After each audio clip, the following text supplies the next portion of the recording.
नमस्कार सभी को। आज इस वीडियो में हम अकाउंटिंग फॉर शेयर कैपिटल के बारे में जानेंगे, जो सीबीएसई क्लास 12 के लिए बहुत इंपॉर्टेंट टॉपिक है।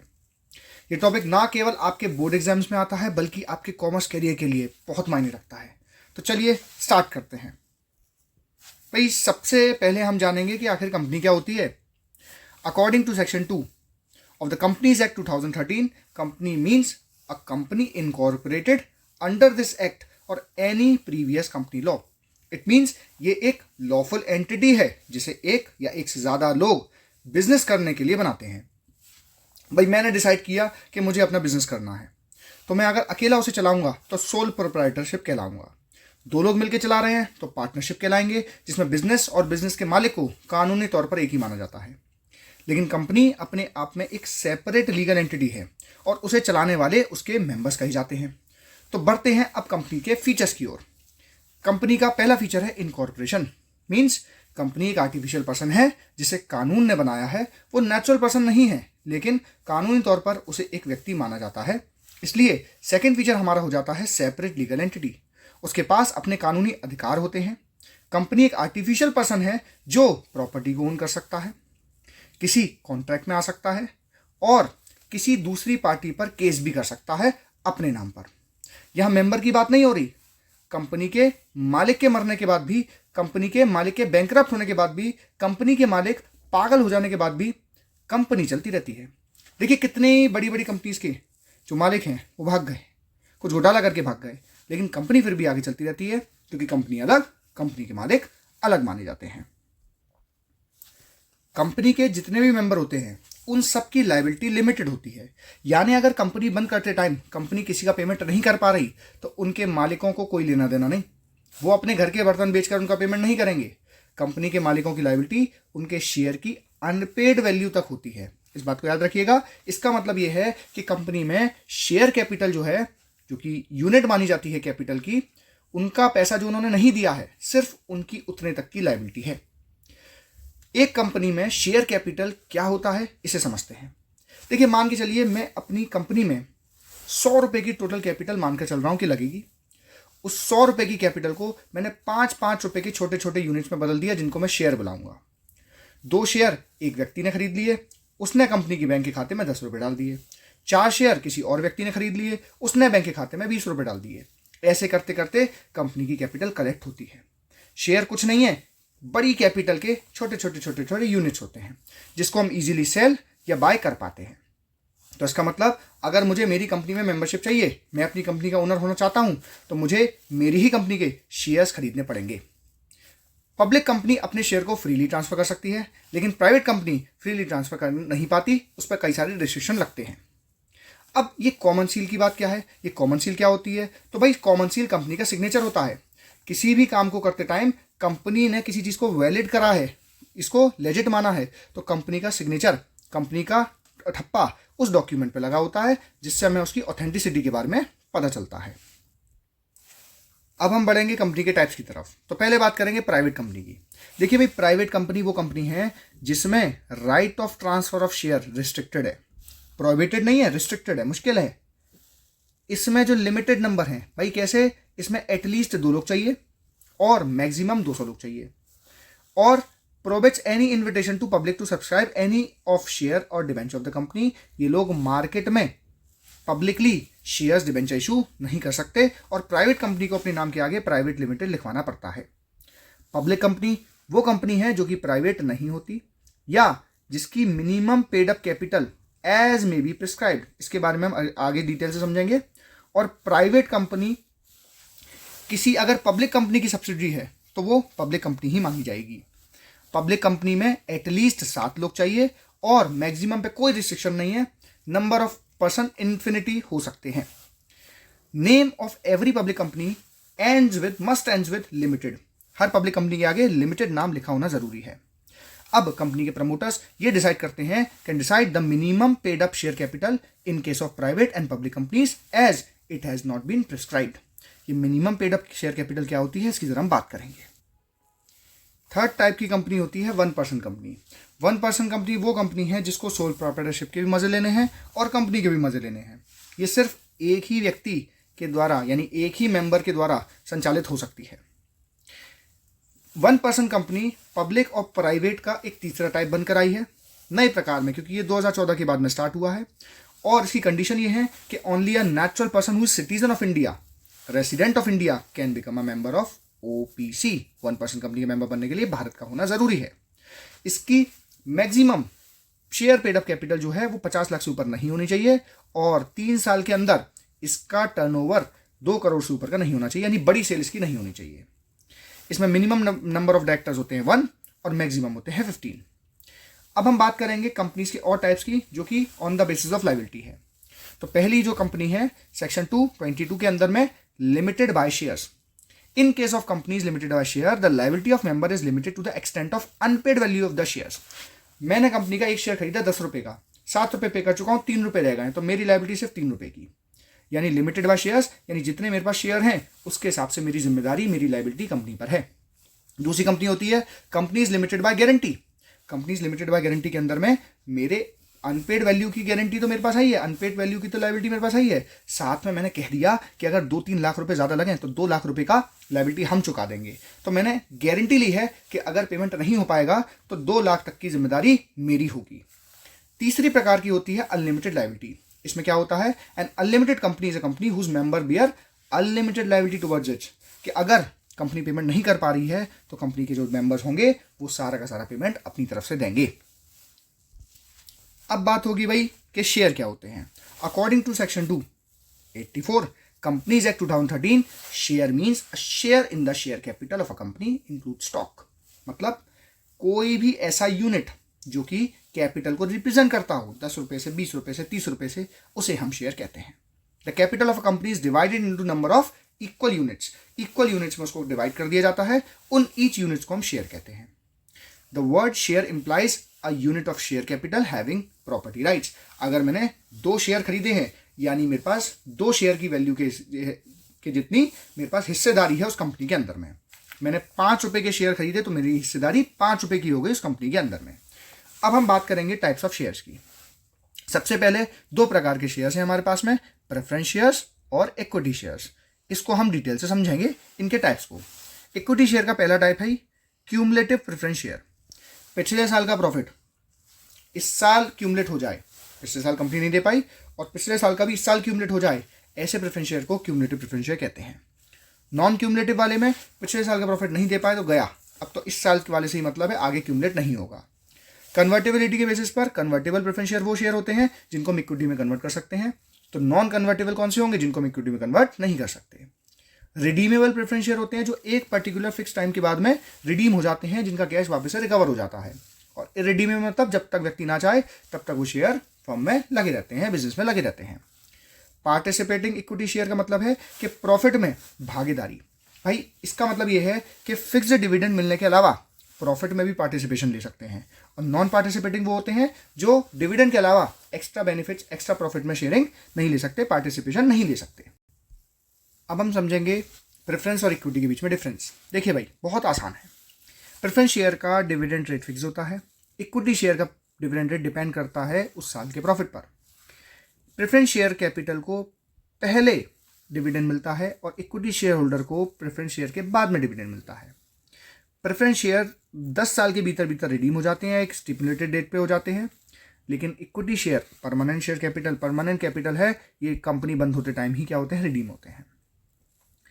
कंपनी बायबैक भी कर सकती है इसको। और रिटर्न ऑफ कैपिटल की बात करें तो पहले रिटर्न ऑफ कैपिटल प्रेफरेंस वालों का होता है, बाद में चुकाया जाता है इक्विटी का जब कंपनी बंद होती है। प्रेफरेंस वालों को कोई वोटिंग राइट नहीं मिलते और इक्विटी वालों को वोटिंग राइट मिलते हैं। ये एक्चुअल रियल ओनर होते हैं कंपनी के। ये किसी भी प्रकार का पार्टिसिपेशन नहीं लेते मैनेजमेंट में और ये काम करने आते हैं, पार्टिसिपेशन मिलता है इनको।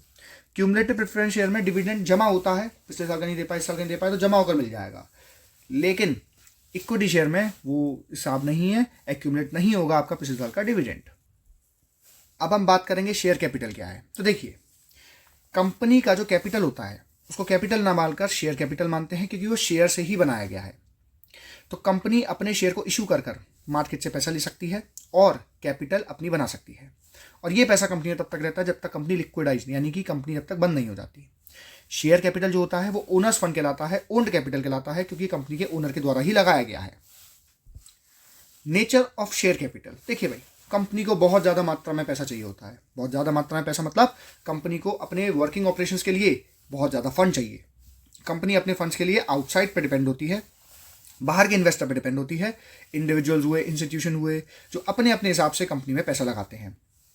कंपनी में भाई हर किसी व्यक्ति का सेपरेट कैपिटल अकाउंट तो बनेगा नहीं कि मैंने खरीदा मेरा एक कैपिटल अकाउंट है, दूसरे ने खरीदा दूसरा कैपिटल अकाउंट है। जैसे हम 11वीं क्लास में पढ़ते थे अपने सोल प्रोप्राइटरशिप के केस में, और पार्टनरशिप में पढ़ते थे, ए का कैपिटल अलग, बी का कैपिटल अलग। तो कंपनी ने क्या कर रखा भाई, इतने सारे लोगों की कैपिटल अकाउंट बनाने से अच्छा एक कंसोलिडेटेड कैपिटल अकाउंट बना देंगे जिसका नाम रखेंगे शेयर कैपिटल अकाउंट। तो सारा पैसा bank account debit to share capital, business शुरू होने टाइम ये सारा पैसा कैपिटल के नाम से, पूंजी के नाम से बिजनेस में लग जाएगा। अब हम बात करेंगे टाइप्स ऑफ शेयर कैपिटल की। बहुत आसान टॉपिक है।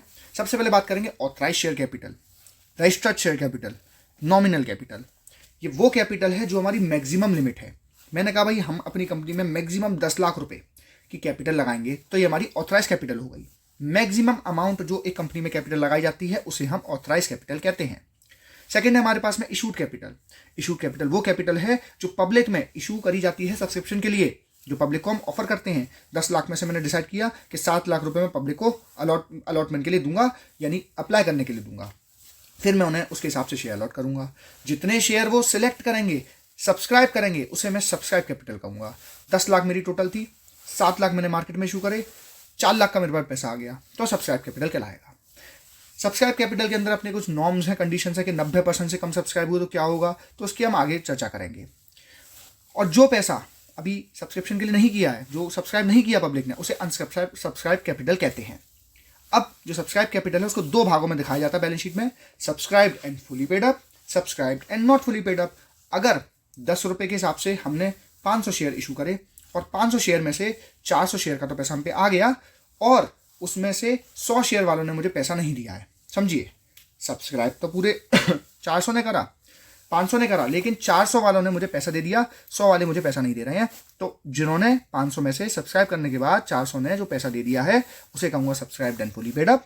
और जिन्होंने अभी तक पैसा नहीं दिया है, 500 में से 400 वालों ने दिया, 100 वालों ने नहीं दिया, उन्हें कहा जाएगा subscribed but not fully paid up. और अगर कंपनी ने ही 10 रुपये का एक शेयर है उसमें से मांगे ही 8 है तो मांगे ही नहीं है, तो सारे के सारे subscribed and not fully paid up capital कहलाएंगे, याद रखिएगा।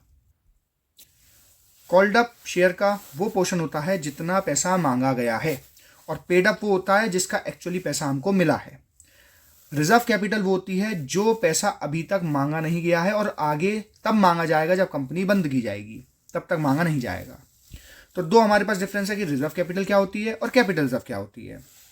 तो भाई रिजर्व कैपिटल की बात करें तो अनकॉल्ड शेयर कैपिटल, ऐसा पोर्शन शेयर कैपिटल का जिसको अभी तक मांगा नहीं गया है और अभी तब मांगा जाएगा जब कंपनी वाइंड अप हो रही होगी। और कैपिटल रिजर्व क्या होता है?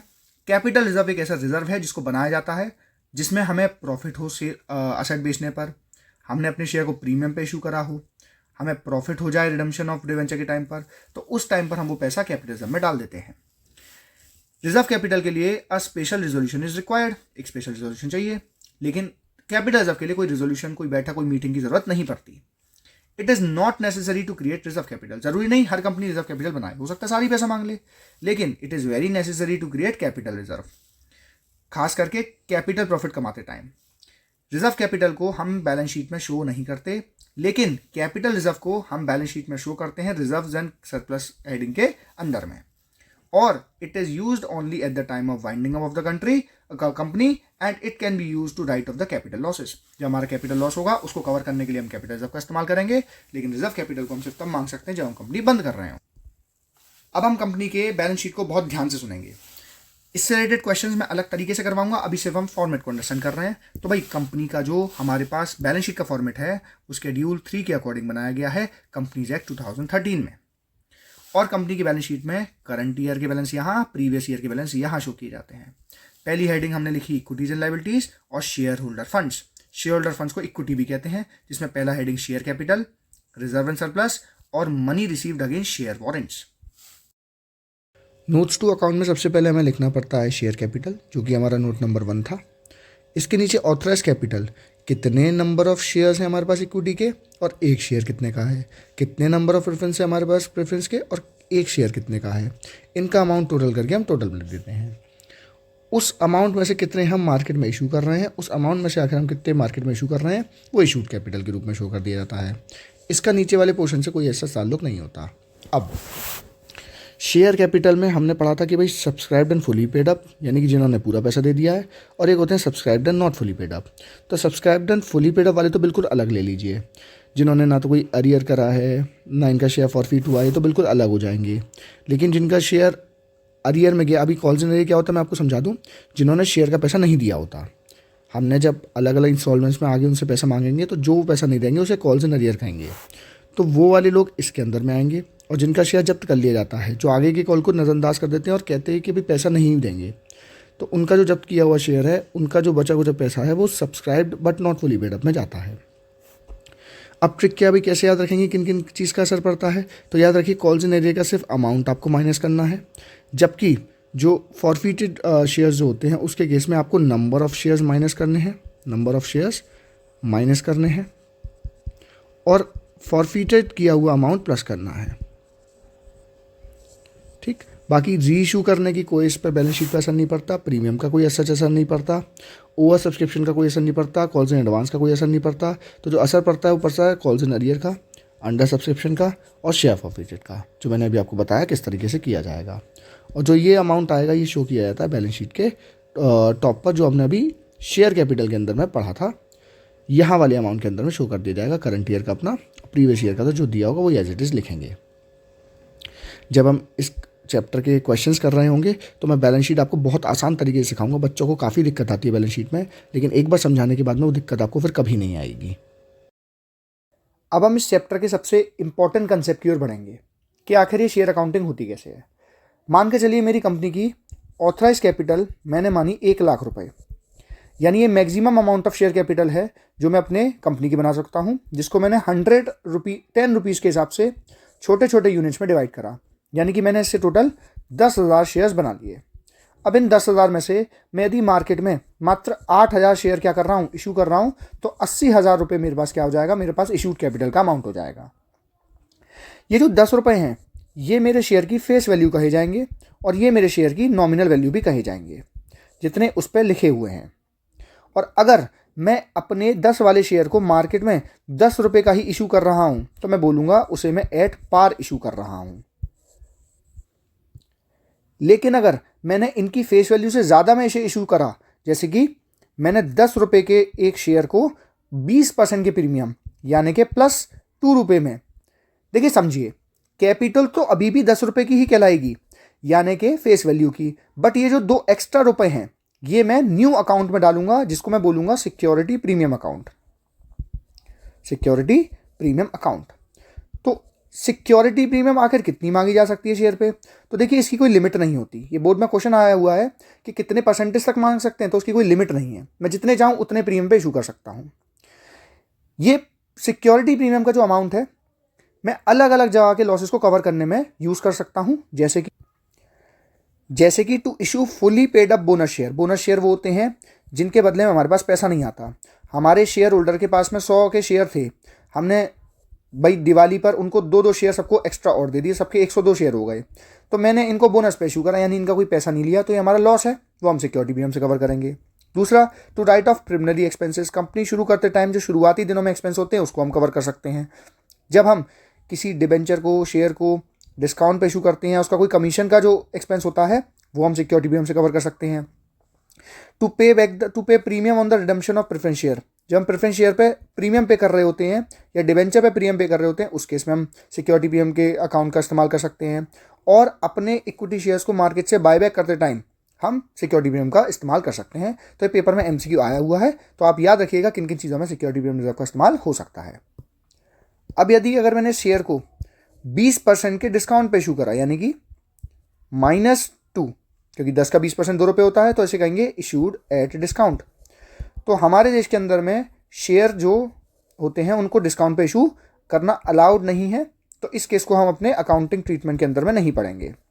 बट इससे रिलेटेड एक बात याद रखिएगा, जब हम अपने शेयर को फॉरफिट करने के बाद में, जब्त करने के बाद में री इशू करेंगे, तो उस केस में हम इसे डिस्काउंट पे इशू कर सकते हैं, वो मैं आपको आगे सिखाऊंगा अकाउंटिंग के दौरान। लेकिन नॉर्मली पहली बार में इसको डिस्काउंट पे इशू नहीं किया जाता। अब हमारे पास ऑथराइज कैपिटल थी 10,000 शेयर की, इशूड कैपिटल थी हमारे पास 8,000 शेयर की। मान के चलिए अब सब्सक्राइब कैपिटल में हमारे पास पब्लिक में इशू करे 8,000 और आ गए 10,000 का पैसा, या हमने मार्केट में इशू करे 8,000 और पैसा हमारे पास आ गया 7,000 का।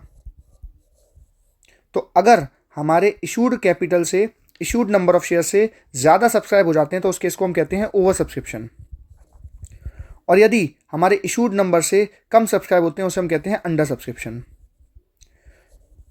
ओवर सब्सक्रिप्शन के केस में या तो मैं ये कर सकता हूं कि 2,000 जो मेरे पास एक्स्ट्रा शेयर के पैसे आ गए हैं उनको मैं सबको रिजेक्ट कर कर एक भी शेयर अलॉट ना कर कर उनका पैसा टू बैंक के थ्रू वापस करवा दूं, जब उनका पैसा आया था एज इट इज वापस करवा दूं बैंक के अकाउंट के थ्रू, या मैं 10,000 वाले शेयर को 8,000 में एडजस्ट करवा दूं, यानी जिन्होंने मुझसे 5 शेयर मांगे हैं उनको मैं 4 शेयर पकड़ा दूं। इससे क्या होगा, मैं किसी को रिजेक्ट नहीं करूंगा। इसको हम प्रो राटा केस कहते हैं, जिसको मैं आगे बिल्कुल अच्छे से डिटेल से क्वेश्चन के साथ में सिखाऊंगा। अब जो अंडर सब्सक्रिप्शन है उसमें हमें एक बात याद रखनी है कि जितने हमने मार्केट में इशू करे हैं उससे यदि 90% कम सब्सक्राइब होते हैं, फॉर एग्जाम्पल 8,000 का 90% होता है 7,200, यदि उससे कम सब्सक्राइब होते हैं तो उस केस में हमें पैसा वापस लौटाना पड़ता है और दोबारा से हमें मार्केट में इशू करने पड़ते हैं।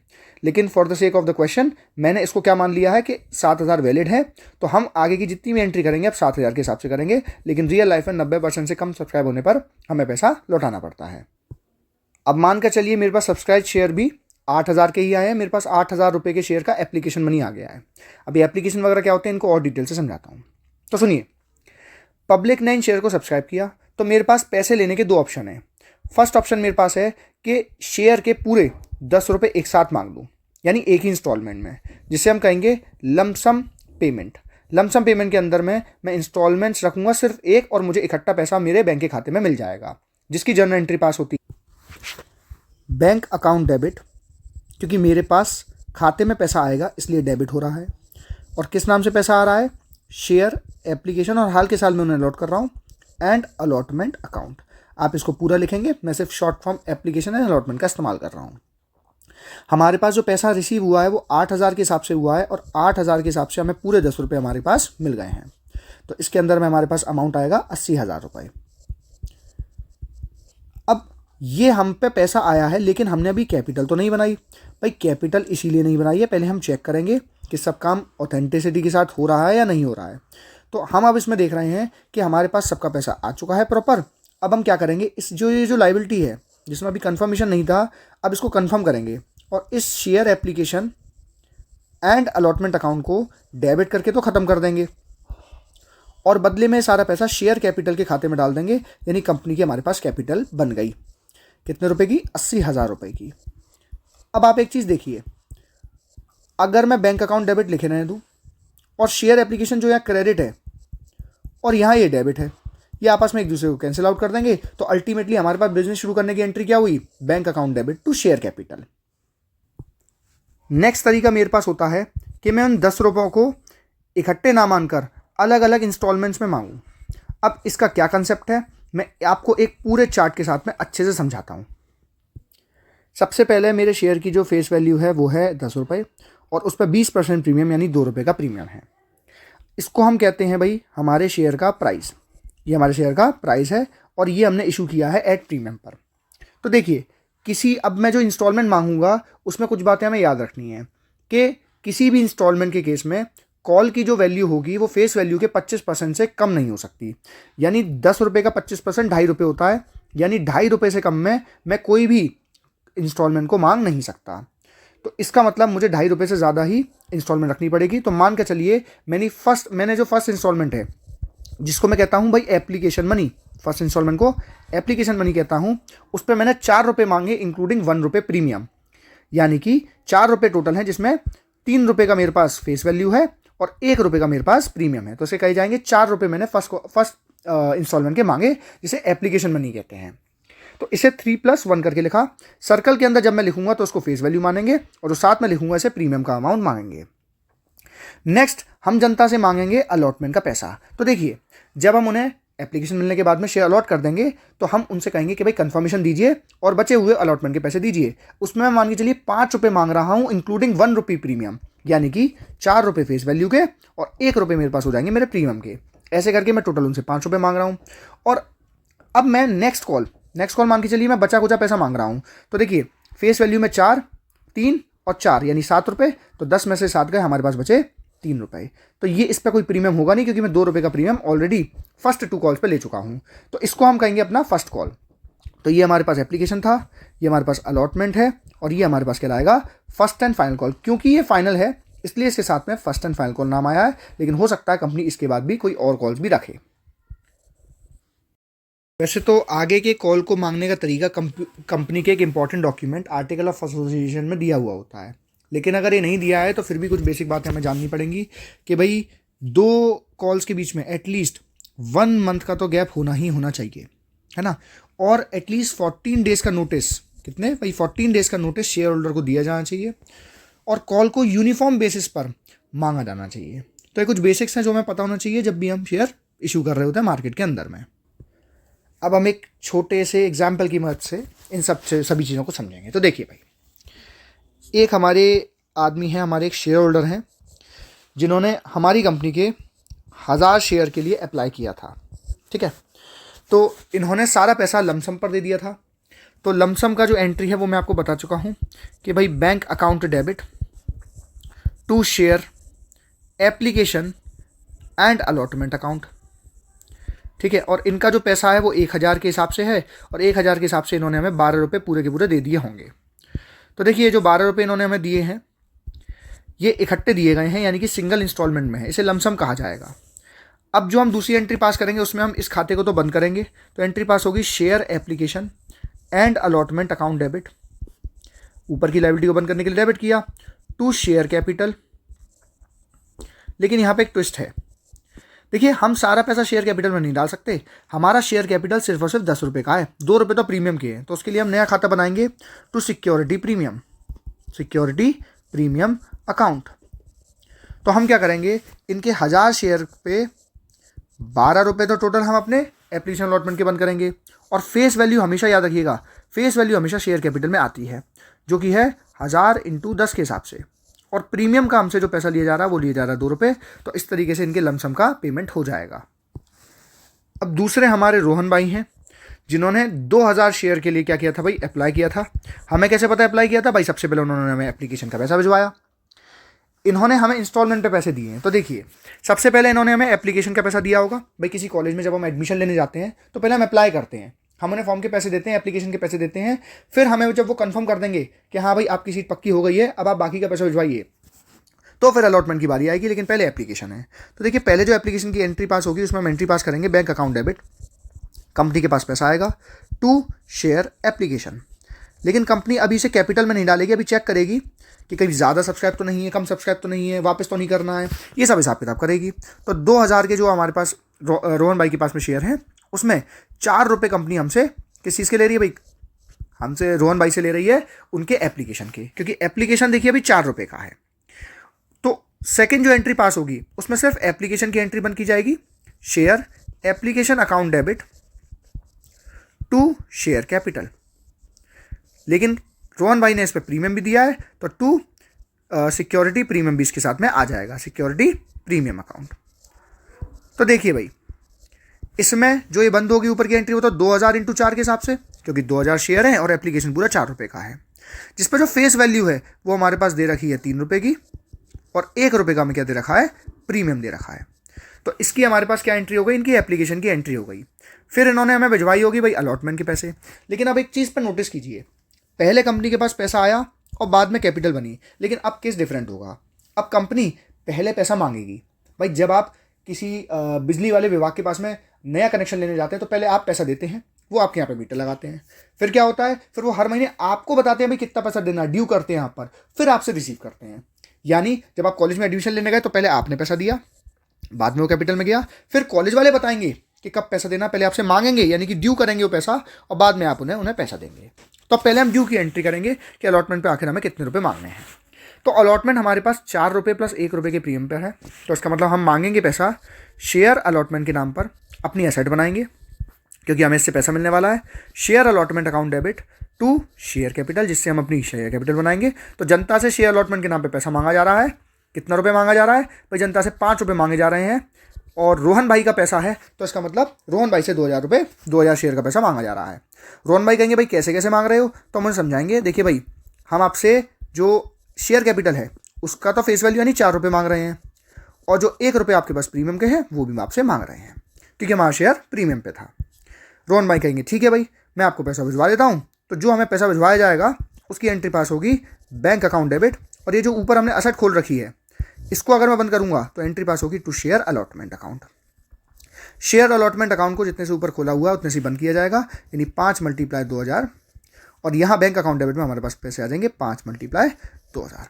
तो रोहन भाई ने अपने एप्लीकेशन और अलॉटमेंट दोनों की हमको क्या दे दिए, पैसे दे दिए हैं। अब तीसरा जो कॉल कर रहे हैं हम उनके पास में कर रहे हैं फर्स्ट कॉल का, तो इसमें सेम टू सेम पहले जैसी एंट्री होगी। पहले हम शेयर फर्स्ट कॉल का पैसा मांगेंगे, share first call account debit, ये फर्स्ट एंड फाइनल कॉल है तो फर्स्ट एंड फाइनल कॉल भी लिखा जा सकता है, टू शेयर कैपिटल। इसके ऊपर में कोई भी प्रकार का सिक्योरिटी प्रीमियम नहीं है, तो पूरा का पूरा पैसा हम 3 रुपये के हिसाब से 2000 शेयर पे मांगेंगे। तो पहले हम मांग रहे हैं कि भाई 3 रुपये भिजवा दीजिए, आपके पास 2000 शेयर है रोहन जी। रोहन जी कहेंगे ठीक है भाई मैं अभी आपको पैसा देकर आता हूँ। तो जब पैसा दिया जाएगा तो हमारे पास पैसा आएगा, तो एंट्री पास होगी बैंक अकाउंट डेबिट, और ये जो असेट हमने खोल रखी है इसको हम बंद करेंगे टू शेयर फर्स्ट कॉल। तो ऐसे करते करते हमारे पास पूरे के पूरे रोहन भाई के भी पैसे आ गए, लेकिन वो आए हैं हमारे पास इंस्टॉलमेंट बेसिस पर, जिसमें पहला इंस्टॉलमेंट रोहन भाई ने हमें एप्लीकेशन का दिया, अलॉटमेंट का दिया, और फिर उसके बाद में फर्स्ट कॉल का दिया। और ऐसे करके रोहन भाई ने 2000 शेयर पर हमें 10 + 2 यानी कि 12 रुपये पे कर दिए। आई होप आपको ये बेसिक इंस्टॉलमेंट की एंट्री समझ में आई होगी, और बेसिक फाउंडेशन एंट्री आपको अच्छे से क्लियर हो गई होंगी। नेक्स्ट है हमारे पास हमारे सुमित भाई। जो हमारे पास सुमित भाई हैं, सुमित भाई के पास में 3000 शेयर हैं। उन्होंने 3000 शेयर के लिए अप्लाई किया था। 3000 शेयर में उन्होंने हमें एप्लीकेशन का पैसा दे दिया, और जब हमने उनसे अलॉटमेंट का पैसा मांगा वो उन्होंने हमें नहीं दिया। यानी कि जब भी कोई व्यक्ति हमारे कॉल को अनसुना कर दे उसे हम कॉल्स इन अरियर कहते हैं, कॉल्स इन अरियर। अब ये कंपनी के लिए क्या होता है भाई, नुकसान होता है, इसलिए इसको डेबिट करके शो किया जाता है, और जितना पैसा हमें मांगा उतना पैसा हमको नहीं मिलता। तो ये जो सुमित भाई हैं ये क्या कर चुके हैं भाई, कॉल्स इन एरियर कर चुके हैं, और कॉल्स इन एरियर को हमें डेबिट करके शो करना पड़ेगा। तो सबसे पहले हम इनकी एप्लीकेशन की एंट्री पास करेंगे। ये हमारे पास आए और हमारे शेयर के लिए 3000 शेयर के लिए अप्लाई किया, इन्होंने हमें पैसे दिए और एंट्री पास करवाई bank account debit to share application, और 3000 शेयर के हिसाब से एप्लीकेशन हमारे पास 4 रुपये का है, 3000 के हिसाब से एप्लीकेशन 4 रुपये का। ये एंट्री जब बंद हुई तो इसकी एंट्री पास हुई share application account debit to share capital to security premium account. तो देखिए भाई सिक्योरिटी प्रीमियम में हम इनसे ले रहे हैं, शेयर कैपिटल हम इनसे ले रहे हैं 3 × 2 3000 के हिसाब से, और प्रीमियम के हमें देंगे 1 × 3000 के हिसाब से, और शेयर एप्लीकेशन में हमारे पास आ जाएंगे 4 × 3000 के हिसाब से। इसका मतलब एप्लीकेशन की तो नॉर्मल एंट्री हुई। अब देखिए अलॉटमेंट पे क्या होगा, पहले हम पैसा मांगेंगे। तो जब हम पैसा मांगेंगे सुमित भाई से कहेंगे देखिए सुमित भाई आप हमें अलॉटमेंट के नाम पर, शेयर अलॉटमेंट के नाम पर पैसे भिजवाइए, जिसमें से हम आपको कुछ अपना पैसा शेयर कैपिटल में डाल कर देंगे और कुछ हम अपने प्रीमियम के मांग रहे हैं, सिक्योरिटी प्रीमियम अकाउंट के मांग रहे हैं। तो सुमित भाई कहेंगे कितने दूं, तो मैं कहूँगा भाई 5 रुपये के हिसाब से आपके पास 3000 शेयर हैं तो भिजवाइए, जिसमें से 4 रुपये का शेयर कैपिटल है और 1 रुपये का प्रीमियम है। सुमित भाई इस बात को नज़रअंदाज कर देंगे और हमें पैसा नहीं भिजवाएंगे। तो देखिए समझिए, जो पैसे हमें मिलने चाहिए थे बैंक अकाउंट डेबिट में, हमें पूरे रुपए अपने मिलने चाहिए थे, लेकिन सुमित भाई ने हमारा ये कॉल नज़रअंदाज करा और हमारा सारा का सारा पैसा कॉल्स इन एरियर अकाउंट में चला गया। कॉल्स इन एरियर कंपनी का क्या है, नुकसान है। तो calls in arrear account debit to, ये जो असेट है अब हम इसको क्या कर देंगे, बंद कर देंगे, और एंट्री पास होगी टू शेयर अलॉटमेंट अकाउंट। तो इसका मतलब जो हमें 5 × 3000 रुपये मिलने वाले थे, यानी कि 5 रुपये टोटल अलॉटमेंट के मिलने वाले थे, वो हमें नहीं मिलेंगे, और पूरे के पूरे 15000 हमारे क्या हो जाएंगे, अरियर हो जाएगा, यानी कि डेबिट हो जाएंगे। हमें बैंक में कुछ भी पैसा नहीं मिलेगा। नेक्स्ट हम बात करेंगे एक और पर्सन की, पंकज भाई की। और पंकज भाई ने 2000 शेयर के लिए अप्लाई किया था। उन्होंने एप्लीकेशन का पैसा भिजवाया, और जब हमने इनसे अलॉटमेंट का पैसा मांगा तो इन्होंने अलॉटमेंट के साथ में फर्स्ट कॉल का पैसा भी हमें भिजवा दिया। तो जब अलॉटमेंट पे हम पैसा रिसीव करेंगे तो उसको अपनी लायबिलिटी मानेंगे, यानी कि क्रेडिट की तरह ट्रीट करेंगे, और खाता खोलेंगे कॉल्स इन एडवांस का। अगर कोई पैसा ना दे तो कॉल्स इन अरियर, और अगर कोई पैसा पहले दे दे कॉल से मांगने से पहले तो कॉल्स इन एडवांस, जो हमारी लायबिलिटी है। क्योंकि जब फर्स्ट कॉल आएगा ये हमें पैसे नहीं देंगे क्योंकि ऑलरेडी अलॉटमेंट पे दे चुके हैं, तो इस लाइबिलिटी को क्लोज कर दिया जाएगा डेबिट कर अलॉटमेंट फर्स्ट कॉल के केस में। एप्लीकेशन की एंट्री तो जो नॉर्मल है वो होगी, मैं आपको अलॉटमेंट की एंट्री से दिखाता हूँ। पहले हम इनसे पैसा मांगेंगे शेयर अलॉटमेंट के नाम पर, तो शेयर अलॉटमेंट अकाउंट डेबिट, और इनको बताना पड़ेगा भाई हम शेयर कैपिटल के पैसे मांग रहे हैं और सिक्योरिटी प्रीमियम के मांग रहे हैं। शेयर कैपिटल के 4 मल्टीप्लाई 2000 के हिसाब से देंगे, सिक्योरिटी प्रीमियम के ये 1 मल्टीप्लाई 2000 के हिसाब से देंगे, और टोटल ये हमको 5 इंटू 2000 के हिसाब से पैसा देंगे। लेकिन जब पैसा लेने की बारी आएगी तो इन्होंने क्या करा है भाई, हमको फर्स्ट कॉल का पैसा अभी अलॉटमेंट पर ही दे दिया है, तो हमारे पास बैंक में पैसे ज़्यादा आने चाहिए। तो जो हम शेयर अलॉटमेंट बंद करेंगे वो तो हम अपना नॉर्मल 10,000 रुपये से करेंगे, क्योंकि 5 इंटू 2000 10,000 होते हैं। लेकिन जो हमारे पास पैसा आएगा वो हमारे पास कुछ ज़्यादा आएगा, तो हमको क्या करना पड़ेगा, वो जो ज़्यादा पैसा है उसको अपनी लायबिलिटी ओपन करनी पड़ेगी टू कॉल्स इन एडवांस के नाम से। तो कॉल्स इन एडवांस हम ओपन करेंगे अकाउंट। अगर क्वेश्चन बोलेगा, नहीं बोलेगा तो आप बिना इसके भी अमाउंट ज़्यादा करके लिख सकते हैं, लेकिन फिर भी मैं रिकमेंड करूँगा कि आप ओपन करके आइए। तो 10,000 रुपये हमारे पास अलॉटमेंट के होने चाहिए थे, और 3 रुपये के हिसाब से 2,000 शेयर का 6,000 ये ऑलरेडी हमें पहले दे चुके हैं, यानी फर्स्ट कॉल का पैसा अलॉटमेंट पे दे चुके हैं। तो हमारे पास टोटल अलॉटमेंट पर 16,000 रुपये आएंगे। अब हम इनसे जब फर्स्ट कॉल मांगेंगे तो भाई एंट्री पास करनी होगी हमें मांगने की, share first call account debit, क्योंकि हमारी असेट है, टू शेयर कैपिटल, इसमें कोई सिक्योरिटी प्रीमियम तो नहीं है, और पैसे हैं 3 मल्टीप्लाई 2000 यानी 6,000। तो देखिए होगा क्या, हम सोच रहे थे कि भाई पैसे आएंगे, तो देखिए पैसे तो हम पर नहीं आएंगे, क्योंकि पंकज भाई हमसे कहेंगे कि जब मैं आपको ऑलरेडी 6,000 रुपये दे चुका हूँ, आप उसी एडवांस को बंद कर लीजिए। एडवांस जब खोला तो लायबिलिटी थी, क्रेडिट था, अब जब बंद करेंगे तो डेबिट होगा। तो calls in advance account debit to share first call. तो देखिए शेयर फर्स्ट कॉल तो हमारा नॉर्मल 6,000 से बंद होगा, लेकिन हम पे पैसा उसका ऑलरेडी आ चुका है, बैंक अकाउंट डेबिट हो चुका है 6,000 से, तो यहाँ पे सिर्फ और सिर्फ हम कॉल्स इन एडवांस बंद करेंगे और कोई भी एंट्री बैंक अकाउंट डेबिट में नहीं होगी। आई होप आपको कॉल्स इन एडवांस का कंसेप्ट समझ में आ गया होगा। हो सकता है आगे एक और कॉल होता और उन्होंने अलॉटमेंट पे उसका भी पैसा दे दिया होता, तो जो फर्स्ट कॉल का एडवांस दिया है वो फर्स्ट कॉल पे बंद करेंगे, जो सेकंड कॉल का एडवांस दिया है वो सेकंड कॉल पे बंद करेंगे। अच्छे से समझ गए होंगे कि भाई लमसम पर पेमेंट कैसे होता है जो अमन भाई ने किया, और इंस्टॉलमेंट पे पेमेंट कैसे होता है जो कि रोहन भाई ने किया। रोहन भाई तो देखिए फुली पेड अप वाले आदमी हैं, इन्होंने तो क्या करा भाई, एप्लीकेशन अलॉटमेंट फर्स्ट कॉल मांगते मांगते पैसा दे दिया था। सुमित भाई ने क्या करा था, सुमित भाई ने मक्कारी करी भाई, एप्लीकेशन का पैसा दिया, अलॉटमेंट के लिए हमें हमारी कोई सुनवाई नहीं करी और कॉल से नाडियर कर दिया। पंकज भाई तो भाई बहुत महापुरुष आदमी है, इन्होंने तो भाई फुली पेड तो हैं ही हैं, इन्होंने अलॉटमेंट पर बिना मांगे फर्स्ट कॉल का भी पैसा हमें भिजवाया, जो कि कॉल से एडवांस कहलाता है। अब मैं आपको एक इंपॉर्टेंट कंसेप्ट समझाऊंगा। अब मान के चलिए जो सुमित भाई हैं, अगर इन्होंने फर्स्ट कॉल पर भी अरियर कर दिया, हमारा फर्स्ट कॉल भी नहीं सुना, और जब बैंक अकाउंट डेबिट की हमने एंट्री करी तो साथ में कॉल्स इन अरियर लिख दिया इनका, 3 मल्टीप्लाई 3,000 शेयर के हिसाब से 9,000 रुपये इन्होंने हमें उसके भी नहीं दिए। तो इसका मतलब इन्होंने हमारे पास 2 बार अरियर कर दिया। एक तो इन्होंने पूरे के पूरे 5 इंटू 3 15,000 रुपये का अरियर यहाँ करा, और एक 3 इंटू 3,000 9,000 रुपये का इन्होंने अरियर यहाँ करा। तो हमें क्या करना पड़ेगा, अगर कोई हमारे कॉल्स को नहीं सुनता है, हमें पैसा नहीं देता है, तो हम उनका शेयर फॉरफिट कर लेते हैं, यानी जब्त कर लेते हैं। तो इनके द्वारा दिए गए जो एप्लीकेशन के पैसे हैं, यानी जो इन्होंने हमें 4 रुपये दिए हैं 3,000 शेयर के, यानी कि 12,000 रुपये जो इनके बनते हैं, उसको हम क्या कर लेंगे, जब्त कर लेंगे और वापस नहीं करेंगे। इस पैसे का इस्तेमाल हम कई चीज़ों में ले सकते हैं, और इनको वापस करने की कोई आवश्यकता नहीं है भाई। जब हम इनके शेयर को किसी नए व्यक्ति को रीइशू कर देंगे तो उस केस में हम शेयर को डिस्काउंट पे कम पैसों में इशू कर सकते हैं। तो वो जो हमारा डिस्काउंट का नुकसान होगा वो हम इस जब्त किए हुए पैसे से कवर करेंगे, और बचे कुचे पैसे कैपिटल रिजर्व में पहुंचा देंगे। बचे कुचे पैसे कैपिटल रिजर्व में पहुंचा देंगे बाद में इस्तेमाल करने के लिए। तो भाई ये जब्त करने की एंट्री यानी कि फॉरफिट करने की एंट्री क्या होती है, और रीइशू करने की एंट्री क्या होती है, और कैपिटल जब बनाने की एंट्री क्या होती है, इसको अब हम एक मिक्सअप क्वेश्चन के साथ में सीखेंगे। एक कंपनी है ABC।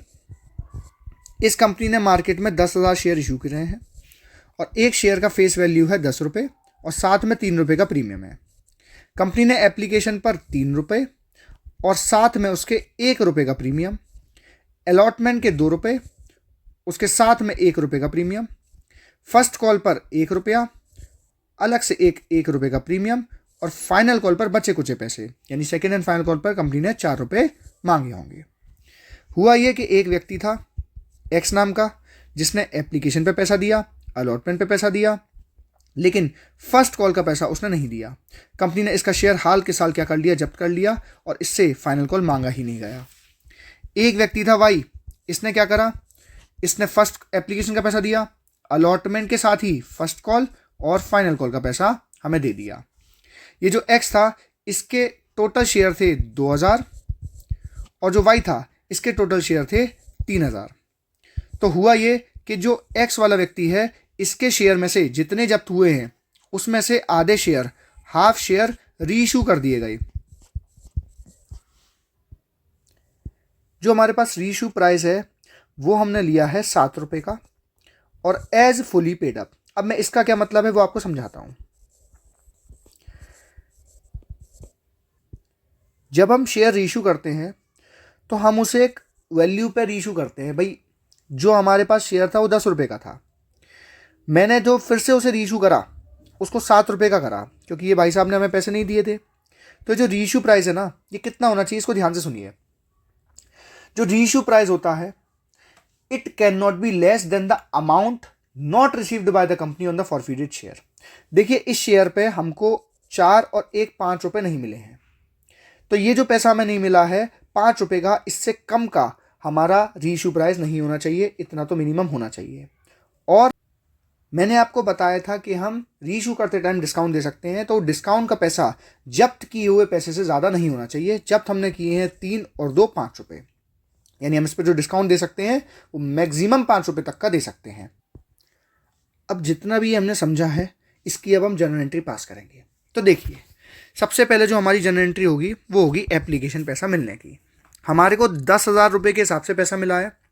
हम एंट्री पास करेंगे bank account debit to share application account. Application पर हमको मिले हैं 4 × 10,000 रुपये के हिसाब से पैसा, यानी कि 40,000 रुपया हमको किसका मिला है भाई, एप्लीकेशन का मिला है। जब हम इस पैसे को शेयर कैपिटल में शिफ्ट करेंगे तो हम एंट्री पास करेंगे share application account debit to share capital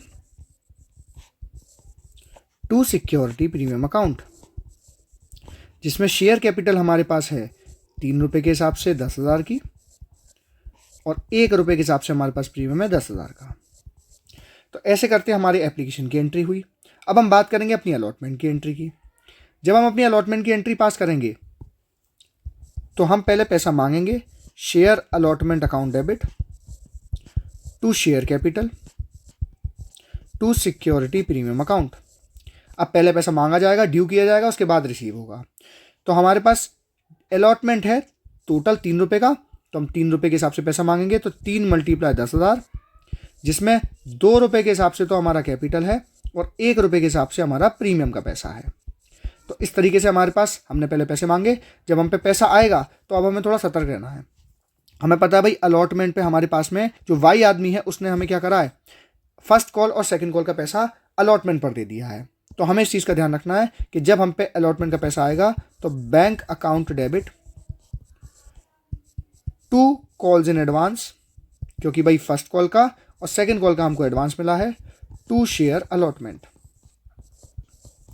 अब जो अलॉटमेंट बंद होगा वो तो हमारा नॉर्मल 30,000 रुपये से होगा, लेकिन हम पे 30,000 रुपये नहीं आएंगे, हम पे कुछ ज़्यादा पैसे आएंगे। हम पे 3,000 शेयर का पहले तो ये 2 रुपये एक्स्ट्रा आएगा, यानी कि 6,000, और 4 × 3,000 12,000 ये आएगा। तो हम पे टोटल 18,000 रुपये आएंगे एक्स्ट्रा के, जिसमें 6,000 तो फर्स्ट कॉल का है, 12,000 हमारे पास सेकंड कॉल का है, टोटल 18,000 हम पे एक्स्ट्रा आएंगे। तो हम पे टोटल रुपये आएंगे 48,000 अलॉटमेंट पर। इसके अलावा जब हम फर्स्ट कॉल मांगने की एंट्री करेंगे तो पहले हम सबसे पैसा मांगेंगे share first call account debit to share capital to security premium, जो 2 × 10,000 के हिसाब से, जिसमें 1 रुपये का हमारे पास शेयर कैपिटल है और 1 रुपये का हमारे पास प्रीमियम का पैसा है। अब जब इसके पैसे मांगने की बारी आई तो हम एंट्री पास करेंगे bank account debit calls in arrear account debit, क्योंकि एक्स ने इस पर अरियर करा है, हमें फर्स्ट कॉल का पैसा नहीं मिलेगा कुछ। और एक कॉल्स इन एडवांस हम बंद करेंगे, calls in advance account debit to share first call. ध्यान से समझिएगा, शेयर फर्स्ट कॉल हमने ओपन किया था 20,000 रुपये, उसे बंद भी 20,000 से करेंगे। एडवांस हमने फर्स्ट कॉल का 6,000 रुपये का खोला था, तो 6,000 रुपये का एडवांस बंद होगा। और एक व्यक्ति जिसका नाम एक्स है, उसने हमें ये 2 रुपये नहीं दिए हैं फर्स्ट कॉल के, तो इन्होंने 2 × 2,000 के हिसाब से पैसा नहीं दिया, यानी कि 4,000 रुपये हमें नहीं मिले हैं। ध्यान से सुनिएगा, सिर्फ 2,000 की मल्टीप्लाई कीजिएगा, 10,000 का मत कीजिएगा। ये अरियर सिर्फ एक ही व्यक्ति ने किया, एक्स ने। तो हमारे पास 20,000 में से 6 तो ये नहीं मिलेंगे, 4 ये नहीं मिलेंगे, तो मात्र हमारे पास 10,000 रुपये रिसीव होंगे फर्स्ट कॉल के। देखिए, अब सेकंड एंड फाइनल कॉल करने की एंट्री से पहले हमने 2,000 के शेयर जो है एक्स के जब्त करें हैं, फॉरफिट करें हैं। तो पहले फॉरफिट की एंट्री समझिए 100% तरीके से, फिर मैं आपको इसमें फिल करके बताऊंगा कैसे एंट्री पास की जाती है। तो सबसे पहले एंट्री याद कीजिए, शेयर कैपिटल अकाउंट डेबिट। सबसे पहले जो हमारा शेयर कैपिटल हम क्रेडिट कर रहे थे उसको हम पूरा का पूरा खत्म करेंगे, अकाउंट डेबिट, और उसमें अमाउंट लिखेंगे कॉल्ड अप फेस वैल्यू। ठीक है, एक तो कॉल्ड अप जो कि फेस वैल्यू होगी, सिक्योरिटी प्रीमियम अकाउंट डेबिट, जो हमें मिला नहीं है वो लिखा जाएगा not received, to calls in arrear full, to share forfeited,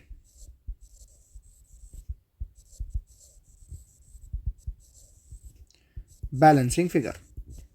देखिए, आपको ये चीजें याद करनी है। मैंने कहा शेयर कैपिटल अकाउंट डेबिट, आप याद करेंगे कॉल्ड अप फेस वैल्यू। मैंने कहा सिक्योरिटी प्रीमियम अकाउंट डेबिट, आप याद करेंगे नॉट रिसीव्ड। मैंने कहा टू कॉल्स इन एरिया, आप याद करेंगे फुल। मैंने कहा शेयर फॉरफिटेड अकाउंट, आप याद करेंगे बैलेंस। ये क्यों याद करवा रहा हूं, अब आपको समझाता हूं। देखिए, अब हमारे केस में जो फॉरफिटेड की एंट्री, फॉरफीचर की एंट्री होगी वो कुछ इस प्रकार से होगी। देखिए, मैंने लिखा है शेयर कैपिटल अकाउंट डेबिट, आपको क्या बोलना है, called up face value. Called up यानी इससे जितने कॉल किए गए, 4 रुपए का फाइनल कॉल तो इससे पूछा ही नहीं गया है, तो 3, 2 और 1 यानी सिर्फ और सिर्फ इससे 6 रुपए पूछे गए हैं। और सिर्फ फेस वैल्यू देखिए, प्रीमियम नहीं देखना है, तो हमने इससे पूछे हैं 6 रुपए। सिक्योरिटी प्रीमियम नॉट रिसीव, जो हमें मिला नहीं है। देखिए, ये 1 रुपया मिल गया, ये 1 रुपया मिल गया, ये 1 रुपया इसने नहीं दिया है, तो हम सिर्फ इसमें कितना लिखेंगे, 1 लिखेंगे। Calls in arrear full, full का मतलब है फेस वैल्यू भी और पूरा का पूरा प्रीमियम भी। तो देखिए, 4 रुपए यहां इसने क्या करे थे भाई, दे दिए थे। यहां 3 रुपए इसने दे दिए थे, लेकिन ये पूरे के पूरे 2 रुपए इसने हमें नहीं दिए, तो कॉल्स इन एरियर का कहलाएगा 2 रुपए का। और शेयर फॉरफिटेड में बैलेंस करके, तो देखिए 6 और 1 डेबिट में पड़े हैं 7 रुपए, क्रेडिट में पड़े हैं हमारे पास 2 रुपए। तो डेबिट में 7, क्रेडिट में 2, तो कमी कितने की है, 5 की। देखिए, हम कमी वैसे भी निकाल सकते थे, हमने इसके 3 और 2 रुपए की फेस वैल्यू के पैसे जब्त किए हैं, तो वो भी 5 रुपए ही बैठते हैं, चेक हो जाएगा। इसके शेयर कितने हैं, 2,000, तो हम सबका मल्टीप्लाई 2,000 से करके अपना आंसर निकालेंगे। लेकिन इसमें भी आपको एक बात याद रखनी है, वो ये कि जब हम ये शेयर फॉरफिटेड वाला अमाउंट लिखेंगे, इसके आगे हम एक नोट दे देंगे 1। इसका क्या काम आएगा वो मैं आपको रीशू में सिखाता हूं। तो पहले रीशू की एंट्री को याद करवाऊंगा, फिर मैं फिल करवाऊंगा। रीशू की एंट्री होती है बैंक अकाउंट डेबिट, ब्रैकेट में रीशू प्राइस,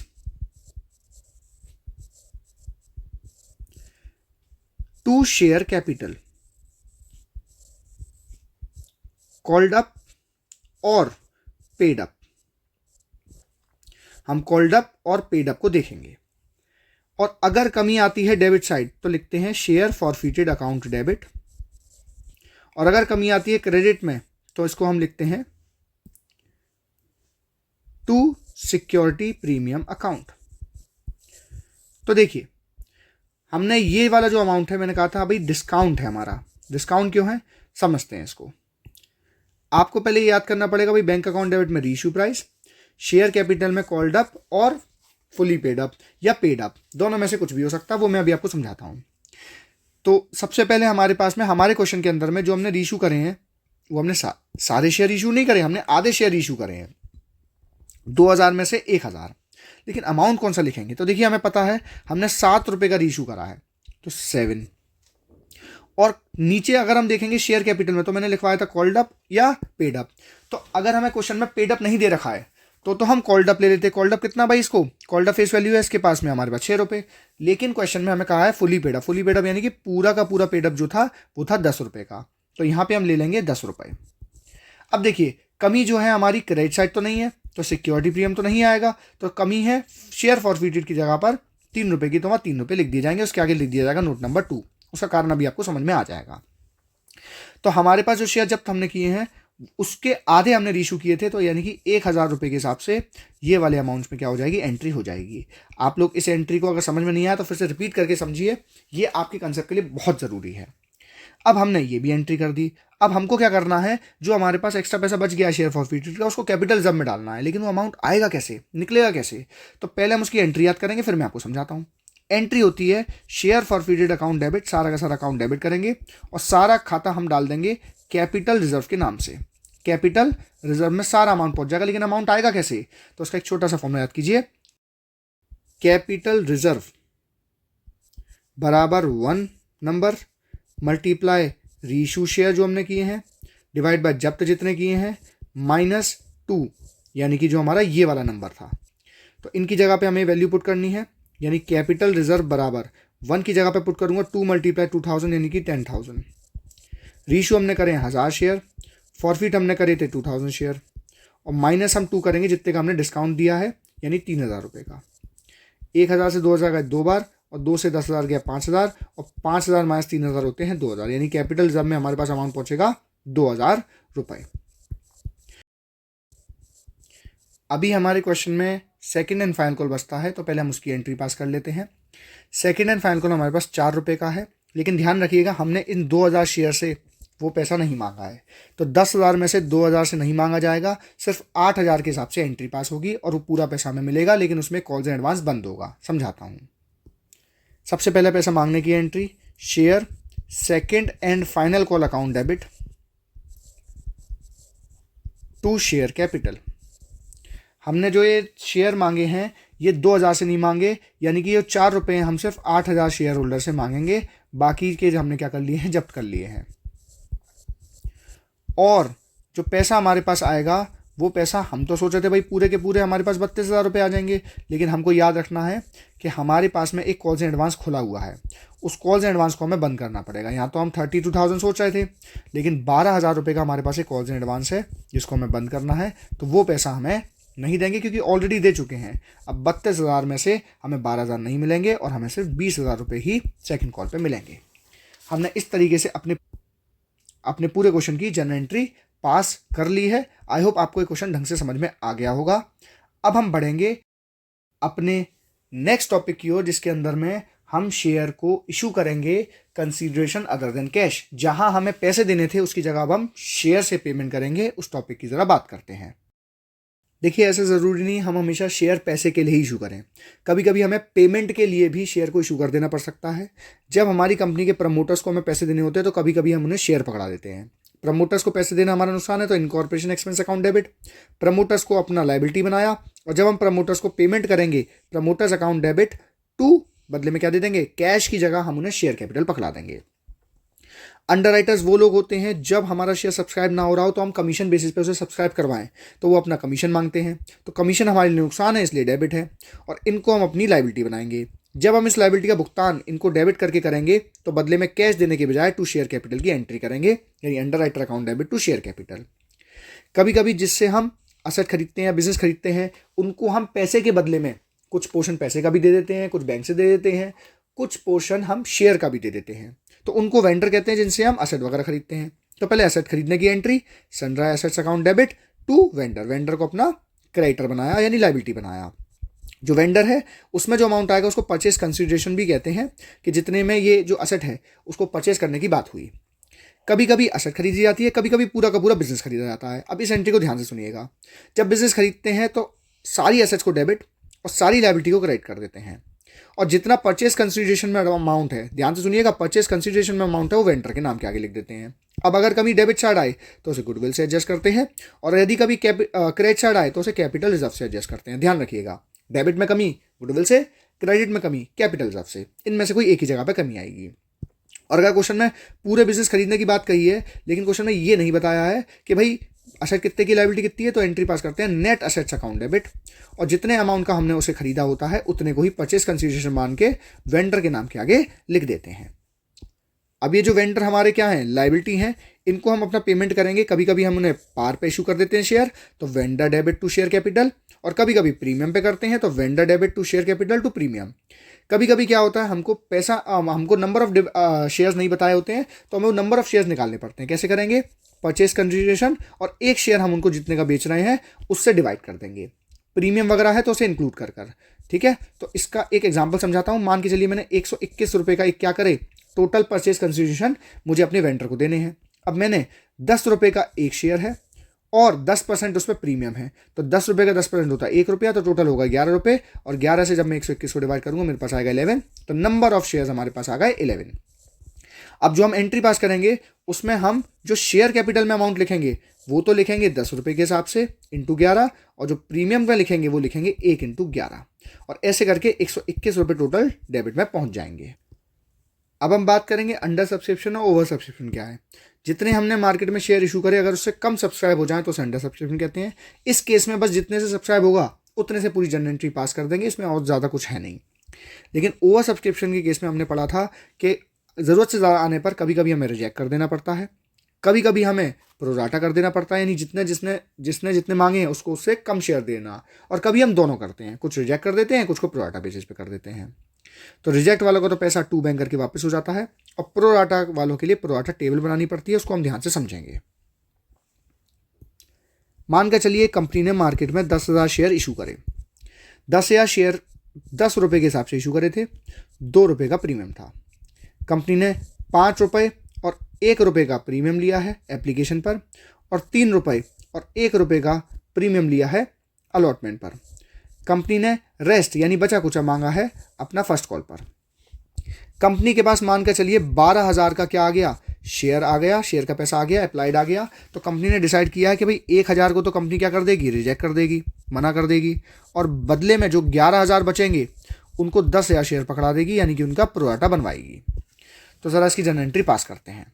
सबसे पहले हमको पता है जो हमारे पास में प्रोराटा टेबल है, हमको पहले वो बनाना पड़ेगा, जिसको मैं इस क्वेश्चन के साथ सिखाऊंगा। तो सबसे पहले हम अमाउंट लिखते हैं जितना पैसा हमें मिल गया है। एप्लीकेशन पर जितना पैसा हमने रिसीव कर लिया है पहले हम उसको लिखेंगे। तो एप्लीकेशन मनी रिसीव पर हम पे पैसा आ गया है 11,000 मल्टीप्लाई बाय 6, क्योंकि प्रोराटा टेबल तो हम सिर्फ इसकी बना रहे हैं ना। और आना चाहिए था एप्लीकेशन शुड बी रिसीव्ड जितनी होनी चाहिए थी, ये जितनी करेक्ट वाली एप्लीकेशन जो हमारे पास आनी चाहिए थी वो आनी चाहिए थी 10,000 मल्टीप्लाई 6 के हिसाब से। तो इसका मतलब हम पे 1,000 शेयर का पैसा क्या है, एक्स्ट्रा पड़ा है। देखिए समझिए, आप किसी दुकानदार पे सामान खरीदने गए, आपने जितने का सामान खरीदा पेमेंट थोड़े ज़्यादा का कर दिया, उसने कहा कि भाई अगले टाइम लगा लूंगा, तो अगले टाइम लगा लूंगा, तो अगली बार जब आपको सामान लेने जाएंगे तो पुराना पैसा एडजस्ट करवाएंगे। सेम इसके साथ होगा। ये जो 10,000 वाले हैं, इन्होंने अप्लाई तो 11,000 के लिए किया था, शेयर इनको 10,000 के मिले, तो इनका पैसा वापस करने से अच्छा कंपनी ने कहा कि भाई अगला कॉल तो आप दोगे ही दोगे अलॉटमेंट, तब एडजस्ट कर लेंगे। तो देखिए जरा अलॉटमेंट पे कितने मांगे जाएंगे इनसे, 4 मल्टीप्लाई 10,000 यानी कि 40,000 रुपये मांगे जाएंगे। और जो इनके 6,000 रुपये हैं, ये 6,000 रुपये उसमें क्या कर लेंगे, एडजस्ट कर लेंगे, और अलॉटमेंट पे सिर्फ इनके पास में 34,000 रुपीज़ ही रिसीव होंगे। अब इसमें हमें याद रखना है कि जो रिजेक्ट किए हैं उनका पैसा वापस कर दिया जाएगा। तो फटाफट से जनरल एंट्री पास करते हैं, ध्यान से सुनिएगा। सबसे पहले एंट्री होगी bank account debit to share application, जिसमें हम पे पैसा तो भाई देखिए 12,000 के हिसाब से आ गया है, 12,000 मल्टीप्लाई 6 रुपये। नेक्स्ट हम जो एंट्री पास करेंगे उसमें हम एप्लीकेशन को तो बंद करेंगे, शेयर एप्लीकेशन तो पूरा का पूरा 6 इंटू 12 के हिसाब से बंद होगा। तो share application account debit 12,000 into 6, लेकिन जो हम शेयर कैपिटल बना सकते हैं वो तो हम फेस वैल्यू का बना सकते हैं, जो है 10 रुपये इंटू 5, तो 10,000 इंटू 5, सॉरी 10 रुपये नहीं, ये 10,000 था।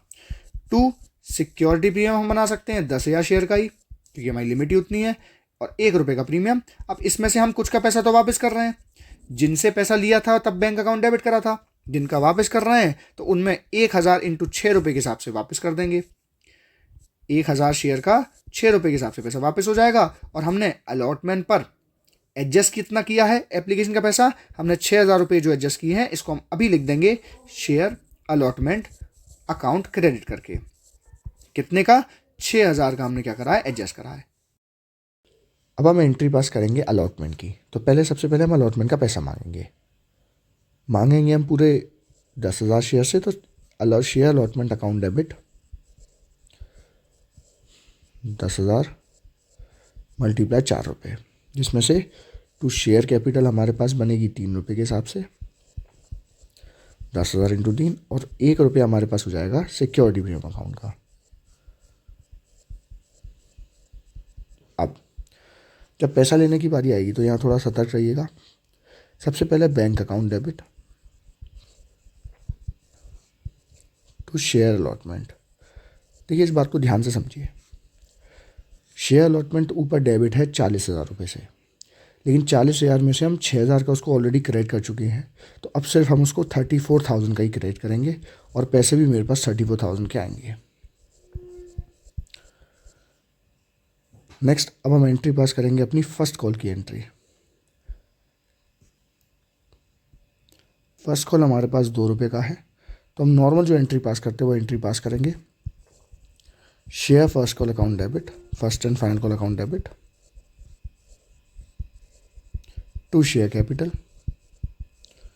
2 मल्टीप्लाई 10,000 के हिसाब से 20,000, और जब पैसा आएगा हमारे पास में हम नॉर्मल एंट्री पास करेंगे बैंक अकाउंट डेबिट